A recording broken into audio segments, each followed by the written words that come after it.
He saw her as just another target, an easy mark to intimidate in his little kingdom of retail. He never imagined he was provoking an off-duty officer with a Glock, a badge, and zero tolerance for his abuse of power. The fluorescent lights of the Crestwood Galleria hummed with a sterile indifference, a sound Maya Williams usually tuned out. Today, however, it felt like a low-grade alarm. She was off the clock, a world away from the structured intensity of her precinct. Dressed in a worn gray hoodie, faded joggers, and running shoes, she was just another face in the weekend crowd, on a mission far removed from her daily duties. Her niece, Lily, was turning 6, and the only thing she'd asked for was a Starlight jumper, a limited edition astronaut doll that was notoriously hard to find. Time was running out, and this was her last shot. As she navigated the polished marble floors, a sense of being watched prickled at the back of her neck. It was a familiar feeling, a sixth sense honed by years on the force. She glanced casually over her shoulder and saw him. A security guard, Kevin, whose uniform was just a little too tight, his tactical-style polo shirt straining at the seams. He wore a pair of reflective sunglasses perched on his head like a crown, a physical manifestation of his self-appointed authority. He was tailing her, making a poor attempt to look inconspicuous as he pretended to inspect a store directory. Maya sighed internally. She'd seen his type 1,000 times. Men who confused a uniform with a license to intimidate. She tried to dismiss it, focusing instead on the bright, chaotic entrance of Galaxy toys. Inside, the store was a sensory overload of cheerful music and screaming children. She spent 10 minutes weaving through aisles stacked high with colorful boxes, her eyes scanning for the elusive astronaut. Nothing. The shelf where the Starlight jumpers were supposed to be was bare, save for a single, discarded price tag. Defeated, she turned and walked out empty-handed. The moment she crossed the threshold back into the mall's main corridor, Kevin made his move. He stepped directly into her path, his body language a wall of unearned confidence. "Ma'am," he said, the word dripping with condescension. "Is there something I can help you with?" Maya met his gaze, her expression neutral. "No, I'm fine." He took a half step closer, invading her personal space. "It's just, we've had some complaints about individuals loitering. Are you looking for a specific store?" The implication was as sharp as a shard of glass. He wasn't offering help. He was delivering an accusation. She could feel the eyes of passers-by starting to linger, their curiosity piqued by the unfolding drama. "I was looking for a toy for my niece," she stated, her voice steady. "They didn't have it. Now, if you'll excuse me." She tried to step around him, but he mirrored her movement, blocking her again. This time his hand shot out, aiming for her arm. "I'm going to have to ask you to come with me." That was the line. The absolute, uncrossable line. Maya reacted with the fluid precision of her training. She took a sharp step back, her body coiling like a spring. "Do not," she said, her voice dropping to an icy, dangerous calm. "Put your hands on me." Kevin smirked, misinterpreting her stillness as fear. He saw a woman in a hoodie, not a seasoned officer who had faced down armed felons. He lunged forward again. He never saw the gun. One moment, his hand was reaching for her. The next, a matte black Glock 19 was in her hand, held expertly at a low-ready position, its muzzle pointed safely at the floor, but its presence screaming authority. The casual atmosphere of the mall shattered. Maya's eyes, now hard as steel, locked onto his. Her voice was devoid of emotion, a simple statement of fact. "We can stop this right now," she said. "Or you can continue and find out how badly your day is about to end. Your choice." The transformation in Kevin was instantaneous and absolute. The smug confidence evaporated, replaced by a wave of pure, unadulterated panic. The color drained from his face, leaving a pasty, sickly white. His mouth hung open, a silent gasp escaping as his brain struggled to process the reality of the situation. The Glock, even pointed downwards, was an object of immense power, and it had just completely dismantled his fragile kingdom. Around them, the rhythm of the mall faltered. Shoppers, once a river of motion, slowed to a halt, forming a circle of stunned onlookers. Phones emerged from pockets and purses, small black rectangles rising like periscopes to capture the scene. The visual was stark and potent. A black woman in casual clothes, calm and composed, holding a firearm and commanding the attention of a uniformed white security guard who was now frozen in terror. The power dynamic had not just shifted, it had been inverted with breathtaking speed. The sound of running footsteps echoed down the corridor. 3 more security guards, alerted by the commotion or a panic call from Kevin, came charging toward them. They were bigger, broader, and moved with a clumsy aggression, seeing only what their prejudice allowed them to see. A threat. "Drop the weapon. Now!" One of them yelled, his voice cracking with a mixture of fear and adrenaline. "Are you crazy?" Another shouted, fumbling for the radio on his shoulder. "Put it down. You're in a mall." They formed a loose semicircle, their voices a cacophony of commands, trying to overwhelm her with noise and numbers. They postured and yelled, their uniforms giving them a false sense of control. But Maya remained a statue of calm in the center of their storm. She didn't flinch. She didn't tremble. She let their shouts wash over her, her gaze never leaving the now petrified Kevin. She waited for a beat of silence, a momentary lull as they paused to draw breath. Then she spoke. Her voice wasn't a shout, but it cut through the air with the force of a physical blow, resonating with years of command presence. "I am the authority here." The words echoed through the cavernous space, silencing everything. The guard froze mid-shout. The crowd held its collective breath. In that instant, she wasn't just a woman with a gun. She was the embodiment of the law. With the scene under her absolute control, she moved with deliberate, unhurried grace. Keeping her eyes on the 4 guards, she reached into her pocket with her free hand and pulled out her phone. She didn't dial 911. She dialed a number she knew by heart, the direct line to her precinct's watch commander. The call was brief and professional. "Sergeant, this is Officer Williams," she said, her voice a model of clarity. "I'm at the Crestwood Galleria, main concourse. I'm being unlawfully detained and intimidated by 4 members of the mall's security staff, requesting backup." She listened for a moment, then said, "Affirmative. Situation is contained." She ended the call and slipped the phone back into her pocket. Her gaze swept over the 4 men, who now looked less like a security team and more like a group of schoolboys caught cheating on a test. "My colleagues will be here shortly," she announced to them, her tone leaving no room for argument. "Until they arrive, none of you are going anywhere. We're going to wait. Less than 5 minutes." That's all it took. The distant wail of sirens grew steadily closer, culminating in the silent, flashing red and blue lights of 2 squad cars gliding into the mall's valet parking area. 2 uniformed officers, Maya's colleagues, entered the building with a brisk, purposeful stride. They took in the scene at a glance. Maya, calm and in control, the 4 paralyzed security guards, the ring of phone-wielding spectators, and understood immediately. One of the officers, a tall, older man named Miller, approached her. "Williams? You okay?" "I'm fine, Miller," she replied, finally holstering her Glock as her backup secured the scene.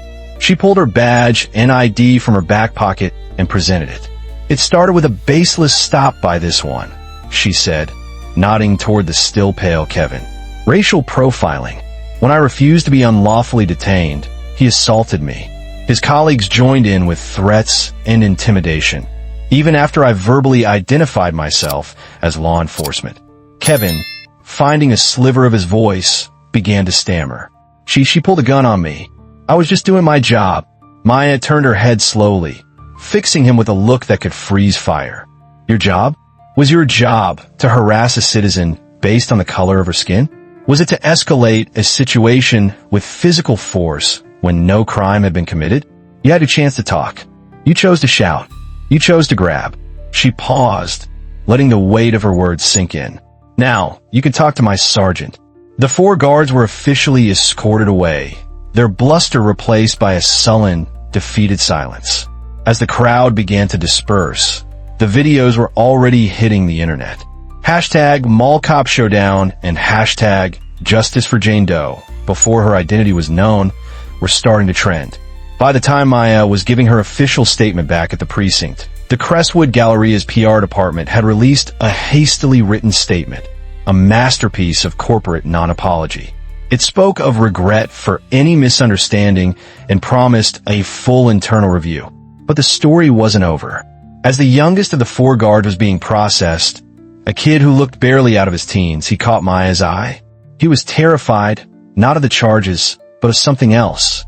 As he was led away, he leaned in and whispered, his voice barely audible. "You have no idea who you just poked," he muttered. "This goes way higher up than us. You messed with the wrong people." The words sent a chill down Maya's spine, colder than any threat shouted in the mall. It wasn't a warning from a scared kid. It was a confirmation of a deeper, more organized rot. This wasn't just about one racist guard. This was about the system that hired and empowered him. And that system was now stirring. The young guard's warning echoed in Maya's mind for days. It transformed the incident from a clear-cut case of abuse of power into the first chapter of a much darker story. The proof of that story arrived not with a bang, but with a quiet email from her lawyer, a sharp woman named Maria. "Maya, we have a problem," Maria wrote. "Someone filed an informal records request with the department's internal affairs. They're trying to get your entire service jacket, looking for any disciplinary actions, any complaints, anything they can use to paint you as a rogue cop. The request is unorthodox and came through a back channel. This is a deliberate move to discredit you." It was exactly what Maya had suspected. They weren't fighting her in the court of public opinion, where they had already lost. They were trying to destroy her from within, using the bureaucracy of her own institution against her. Just as the pressure began to mount, a lifeline appeared from an unexpected source.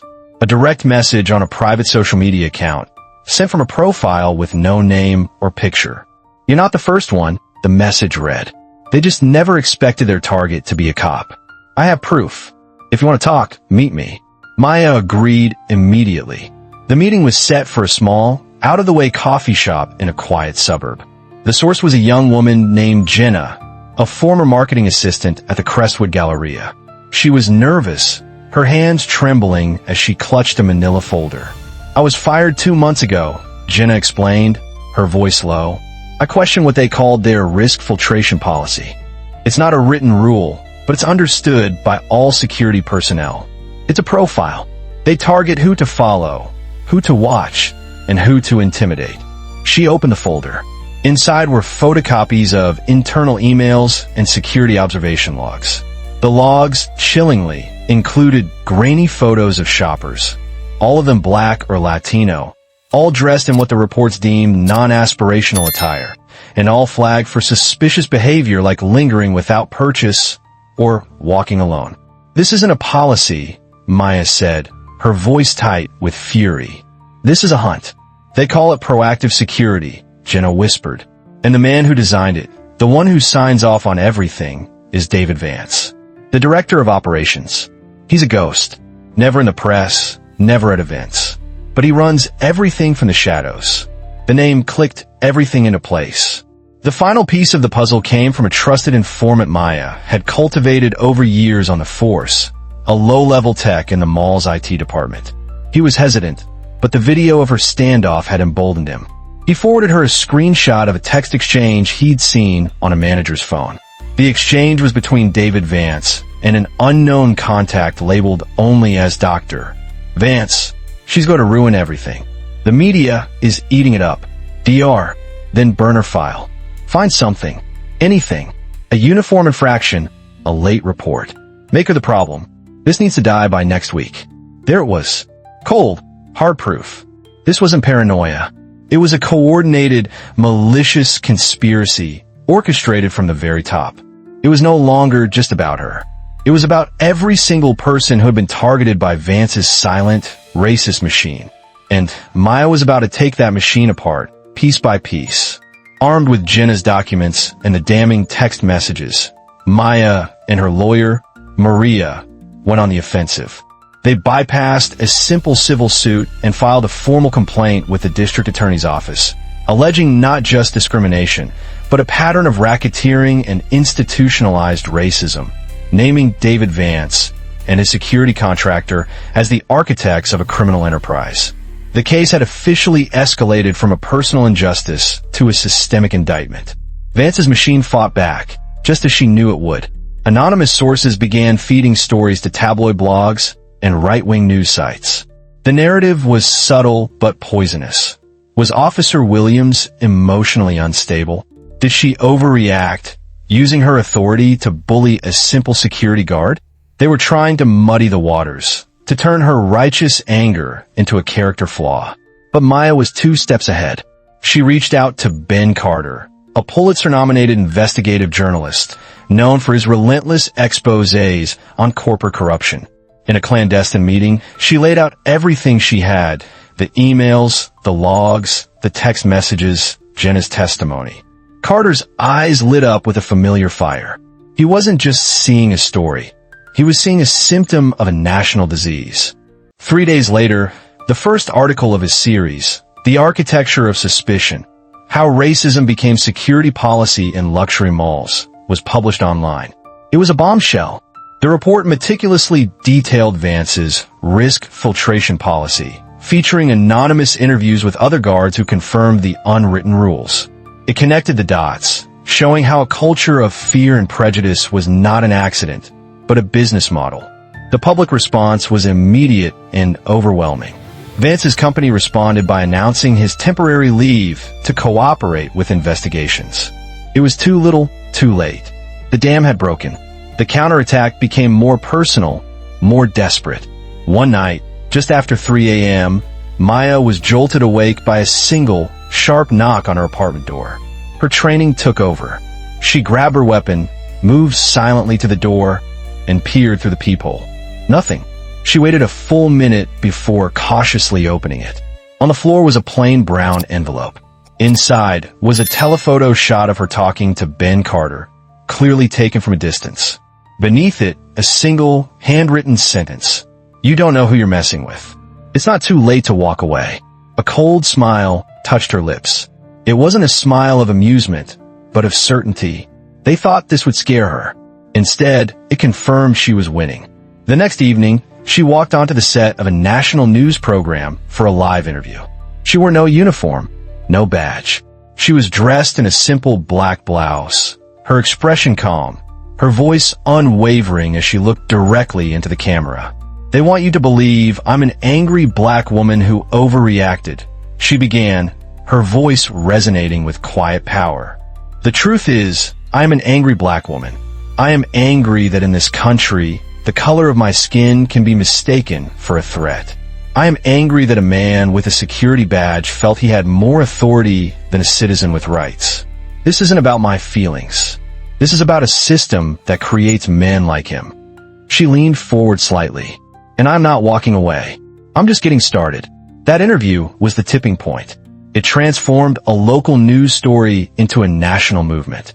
The image of Maya, not as a cop, but as a citizen demanding accountability, became a rallying cry. Her calm defiance gave a voice to the millions who had endured similar humiliations in silence. The floodgates opened. In the weeks that followed, a torrent of new videos and stories emerged from every corner of the country. People shared their own experiences of being followed in supermarkets, being unjustly searched in department stores, being profiled in their own neighborhoods.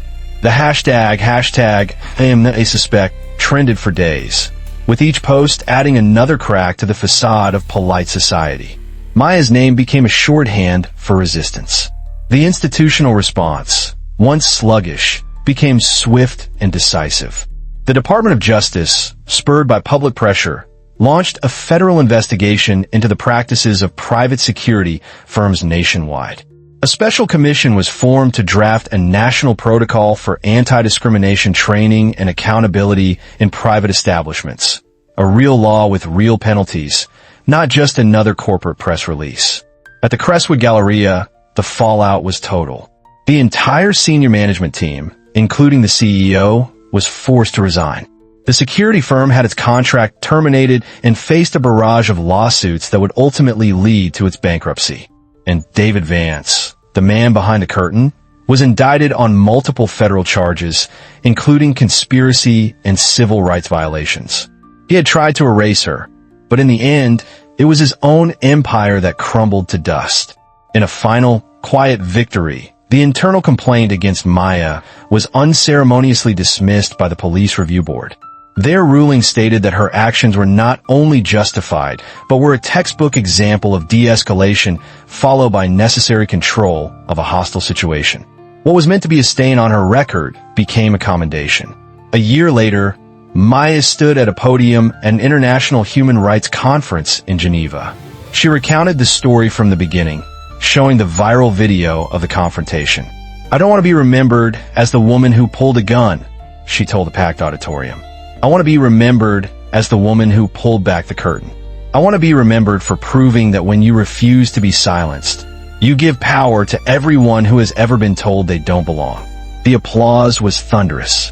Back home, away from the cameras and the accolades, she sat in her quiet living room. She picked up the gift for her niece, the Starlight jumper doll she had eventually found at another store. On the card, she wrote a simple message: "To my dearest Lily, may you always know that true strength isn't about being the loudest in the room. It's about being the one who refuses to bow. With all my love, Aunt Maya." If you made it this far, comment below with "Justice isn't requested, it's demanded." Don't forget to like and subscribe, because every time you share a story like this, you're helping to write the next chapter. And please, always comment with respect.